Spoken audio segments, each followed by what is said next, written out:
Assalamualaikum Pak Riki. Bolehkah saya meminta waktunya? Saya mau bercerita tentang apa yang saya rasakan akhir-akhir ini di kelas, Pak. Baik Bu Juri, apa yang mau Ibu ceritakan? Begini Pak Riki, akhir-akhir ini saya merasa murid-murid di kelas yang saya ajar ini kurang antusias dalam menerima pembelajaran dari saya.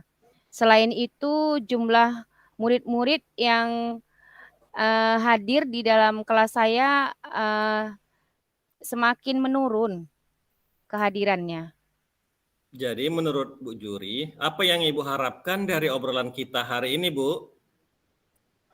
Saya mengharapkan solusi atas permasalahan saya tentang antusiasme murid-murid yang saya ajar, Pak. Menurut Bu Juri, hal apa saja yang membuat murid-murid Ibu kurang antusias dalam pembelajaran bersama Ibu? Kalau saya ingat kembali, hal yang menyebabkan murid-murid saya kurang antusias adalah yang pertama itu pembelajaran saya sepertinya sedikit membosankan, terlalu monoton, terus saya terlalu dominan untuk berbicara, bercerita di depan murid-murid saya. Yang kedua, saya tidak memberikan kesempatan buat murid-murid saya itu untuk berpendapat atau aktif berbicara pada pembelajaran yang saya lakukan di kelas saya, Pak. Oh, begitu Bu. Kira-kira apa saja yang dapat membuat murid Ibu antusias dalam pembelajaran Ibu? Menurut saya, murid-murid pasti menginginkan pembelajaran yang mengasihkan, menyenangkan, tidak monoton dan tidak membosankan, Pak. Wah, saya sependapat dengan Ibu. Lalu, menurut pendapat Ibu, apa saja yang bisa membuat murid-murid senang, asik, dan tidak bosan pada pembelajaran Ibu Juri? Menurut saya, pembelajaran itu harus berpusat kepada murid, Pak. Murid diminta aktif dalam pembelajaran, kemudian adanya ice breaking atau games supaya pembelajaran itu lebih menarik. Lalu, Bu, mengenai tugas yang diberikan kepada murid-murid, apakah penyebabnya sehingga siswa itu kurang antusias dalam pembelajaran, sehingga murid Bu Juri jadi malas datang ke sekolah? Kemungkinan karena tugas yang saya berikan mungkin terlalu monoton ya Pak, dan tidak bervariasi. Tanpa saya memberikan sumber belajar yang beragam dan mengasihkan, Pak. Kalau boleh tahu, Ibu menggunakan sumber belajar apa saja di kelas? Saya biasa menggunakan buku teks yang ada di pojok baca di kelas saya, Pak. Adakah sumber belajar selain buku teks, Bu? Saya pikir banyak ya, Pak. Sumber belajar itu bisa dari YouTube, artikel di blog, atau tulisan ilmiah di internet. Atau bisa juga kita menggunakan aplikasi yang sedang tren ya, Pak. Seperti TikTok dan IG yang ada listnya itu, Pak. Oh iya ya, nah betul sekali Bu Juri. Saya yakin sekali bila Ibu bisa menggunakan berbagai macam sumber belajar, pasti akan membuat murid-murid antusias dalam pembelajaran. Sehingga murid-murid Bu Juri akan rajin datang ke sekolah. Jadi, sekarang apa rencana Ibu untuk menyelesaikan masalah ini? Yang pertama, saya akan merancang pembelajaran yang menyenangkan dan mengasihkan dengan menggunakan sumber belajar yang beragam itu tadi Pak, seperti video di YouTube dan TikTok. Kemudian yang kedua, saya akan memberikan tugas tidak terlalu monoton dan bervariasi untuk setiap harinya. Kemudian bentuk tugas tidak sesuai dengan minat ya Pak, dan bakat murid-murid saya. Istilahnya gini, saya akan melaksanakan pembelajaran berdiferensiasi, sehingga murid tidak terkesan dipaksa, tetapi mereka memang mengerjakan tugasnya itu dengan senang.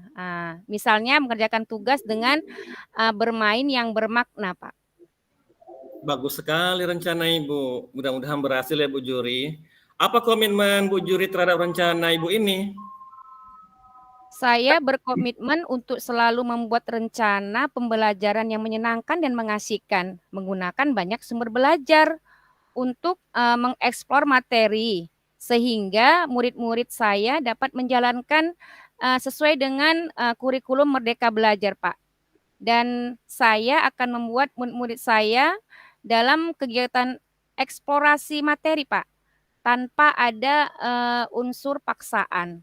Saya akan ajak murid-murid memilih sumber belajar yang mereka sukai, sehingga pembelajaran semakin aktif dan mereka bisa kreatif, Pak. Wah, bagus sekali Bu Juri. Saya sangat mendukung. Mudah-mudahan semua berjalan lancar dan sesuai harapan ya Bu ya. Kapan rencana ini akan dilaksanakan? Insya Allah dalam minggu ini, Pak Riki. Terima kasih ya Pak Riki atas waktunya untuk sharing.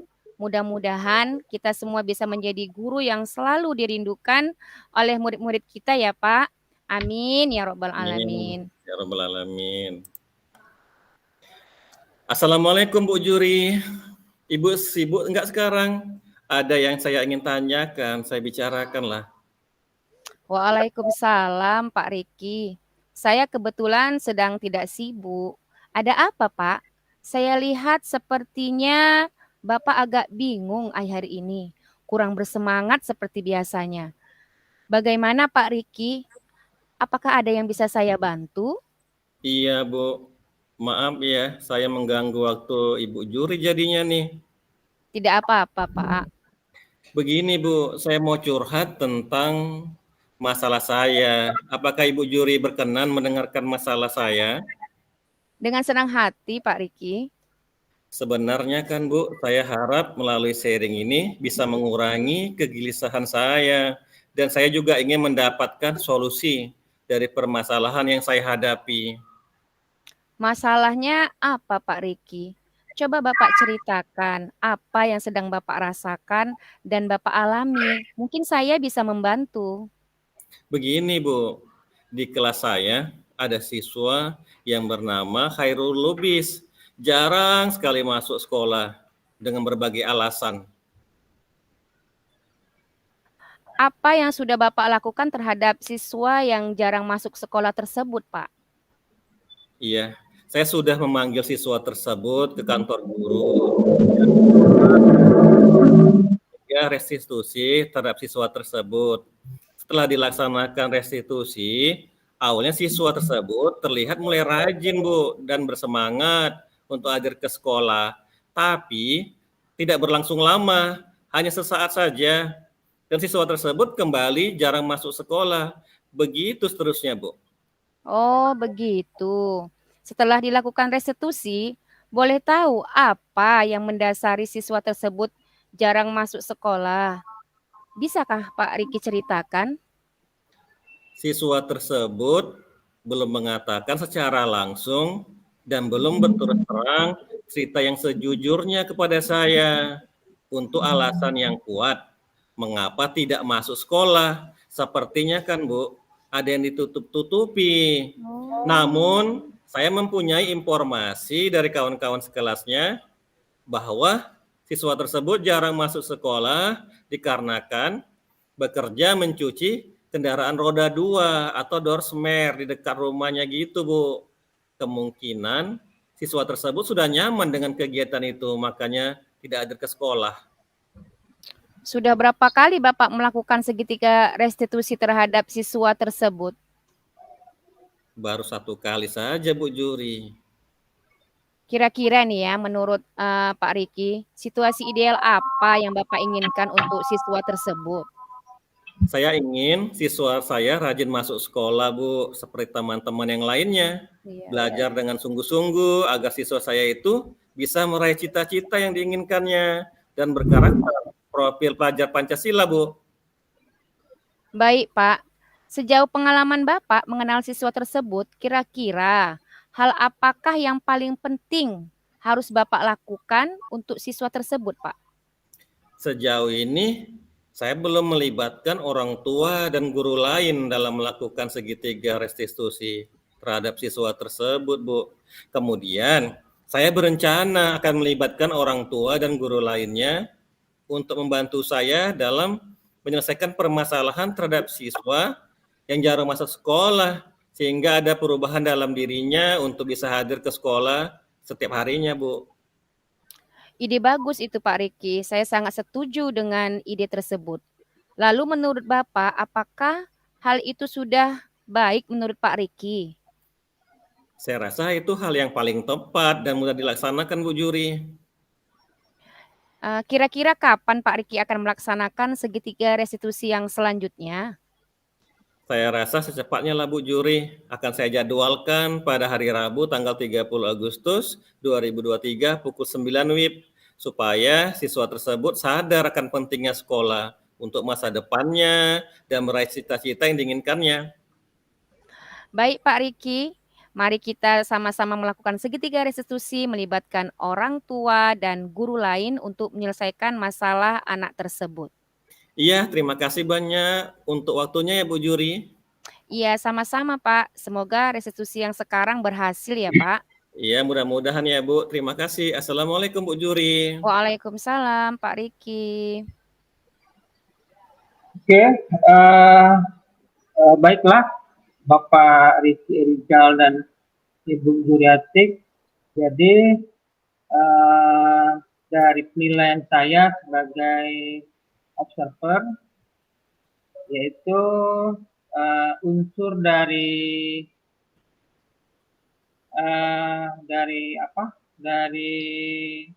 percakapan antara coach dan coachee itu sudah terpenuhi, yaitu tujuannya sudah bagus, identifikasinya sudah oke, rencana aksi sudah muncul, sudah ada, dan memunculkan rasa tanggung jawab.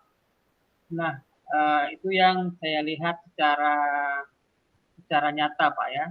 Nah, kemudian kalau dari rubrik yang berikutnya lagi, mendengar aktif, ya memang mendengar aktif, yaitu bebas dari judgement, asumsi, dan sosialisasi, serta dapat menangkap emosi coachee. Kemudian pertanyaannya berbobot, yaitu pertanyaan yang selalu mengajukan pertanyaan terbuka dan berasal dari mendengarkan. Nah, kemudian yang berikutnya, memberdayakan coachee, yaitu membantu membuat rencana aksi spesifik, mendorong ide dari coachee pada saat diminta saran berbagai pengalaman. Jadi menurut saya sudah bagus, sudah pas sesuai dengan alur Tirta itu, Pak Riki Rizal dan Ibu Juriatik. Jadi saya sudah merasa cocok dan sesuai. Begitu Pak. Terima kasih Pak. Terima kasih Pak Hairul Terima kasih atas Pak pendapatnya. Hairul.